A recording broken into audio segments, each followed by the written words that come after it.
I don't even know where to start with this. I've been staring at this blank text box for like 20 minutes, trying to figure out how to get this all out without sounding like some melodramatic Lifetime movie reject. I'm not a writer. I'm just a guy who's been through some shit, and I need to get this off my chest. I've never posted on Reddit before, but I've lurked enough to know this is the place where people spill their guts. So here I am. Bear with me. It's a long one, and I'm still a little foggy from the meds. This all started about 3 months ago, June 14th, 2025. I remember the date because it was the day after my daughter's 5th birthday, and we'd spent the whole weekend celebrating. Balloons, cake, her giggling like a maniac while she smashed open a piñata shaped like a unicorn. My wife Sarah and I were exhausted but happy, you know? That kind of tired where you're smiling anyway because life feels full. I'm 32, Sarah's 30, and we've been married 7 years. High school sweethearts, the whole deal. Not perfect, but solid. Or so I thought. Anyway, that Monday, I was driving home from work. I'm a site supervisor for a construction company. Nothing fancy, but it pays the bills. I was on the highway, maybe 10 minutes from our house in the suburbs, when it happened. I don't remember much about the crash itself. They say a delivery truck blew a tire, swerved into my lane, and clipped the front of my car. I spun out, hit the guardrail, and the next thing I know, I'm waking up in a hospital bed, feeling like I got run over by a freight train. Which, I guess, isn't far off. I had a broken femur, 3 cracked ribs, a concussion, and a collapsed lung. The doctor said I was lucky to be alive. Lucky. That word stuck with me, rattling around in my head while I lay there, hooked up to machines that beeped like they were mocking me. Sarah was there when I first woke up, holding my hand, crying so hard her eyes were practically swollen shut. Our daughter Ellie wasn't allowed in the ICU, so Sarah's mom was watching her. I remember Sarah's face, pale, shaky, but trying to smile for me. She kept saying, "You're going to be okay, Tom. You're going to be okay." I believed her. Why wouldn't I? The first couple of days were a blur. Pain meds made everything fuzzy, like I was floating in and out of my own body. Nurses came and went. Doctors mumbled about surgeries and recovery times, and Sarah was there every chance she got. She'd sit by my bed, tell me about Ellie's day, or read me dumb posts from her mom's Facebook to make me laugh. It hurt to laugh, but I didn't tell her that. I just liked hearing her voice. Then, on the 4th day, something shifted. I woke up in the middle of the night. Don't know what time, but it was dark, and the hospital was quiet except for the hum of machines. My throat was dry and I was groggy, but I heard voices. Low, hushed, like they didn't want to wake me. One was Sarah. The other was a man's voice I didn't recognize. They were just outside my room, in the hallway, but the door was cracked open enough for me to hear. At first, I thought it was a doctor or something. But then I caught snippets of the conversation. Sarah was whispering, but her voice had this edge to it, like she was trying not to cry. "I can't keep doing this," she said. "Not now. Not after this." The guy said something back, too quiet for me to make out, but it sounded soothing, like he was trying to calm her down. Then she said, "He almost died, Mark. He almost died, and I'm sitting here lying to him." My heart stopped. Not literally, thank God, but it felt like it. Mark. I know a Mark. He's a co-worker of Sarah's, some marketing guy at the ad agency where she works. I met him once at a company picnic. Tall, slick, the kind of guy who wears loafers without socks and thinks he's charming. I didn't think much of him at the time. Just another dude. But hearing his name in that moment, in that context, It was like someone dumped ice water over me.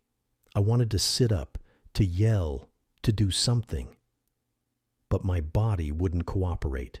The meds, the pain, the tubes. It was like I was trapped in my own skin. All I could do was listen as Sarah kept talking. "I love him," she said, and I could hear the sob in her voice. "I love him so much, but I can't keep pretending everything's fine. I can't keep lying to him." Mark said something else, and then I heard her say, "I need to tell him. I owe him that."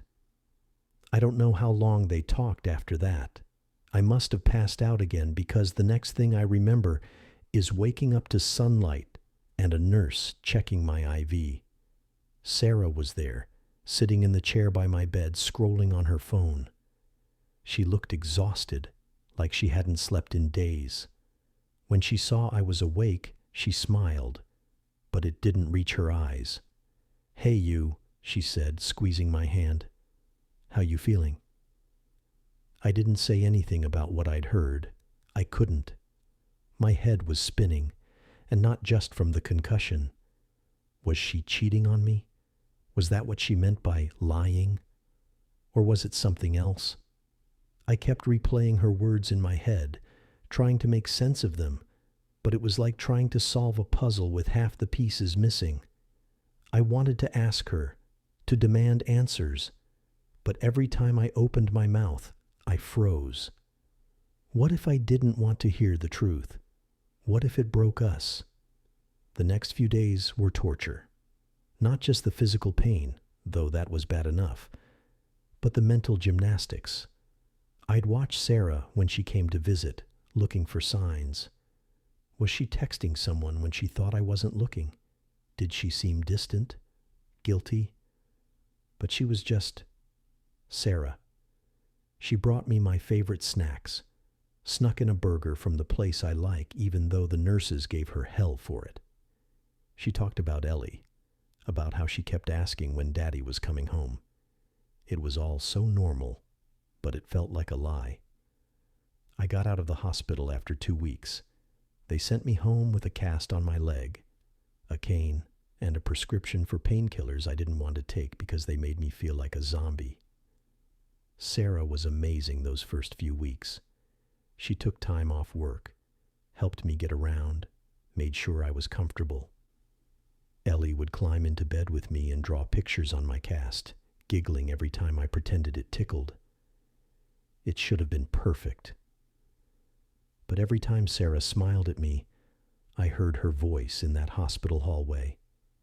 I can't keep lying to him. Finally, I couldn't take it anymore. Last week, after Ellie was in bed, I sat Sarah down in the living room. My leg was propped up on the coffee table, and I was sweating like crazy, not from the pain, but from what I was about to say. "Sarah," I said, "I need you to be honest with me. What were you talking about with Mark in the hospital?" Her face went white, like ghost-level pale. She opened her mouth, then closed it, like she was trying to figure out how much I knew. "What do you mean?"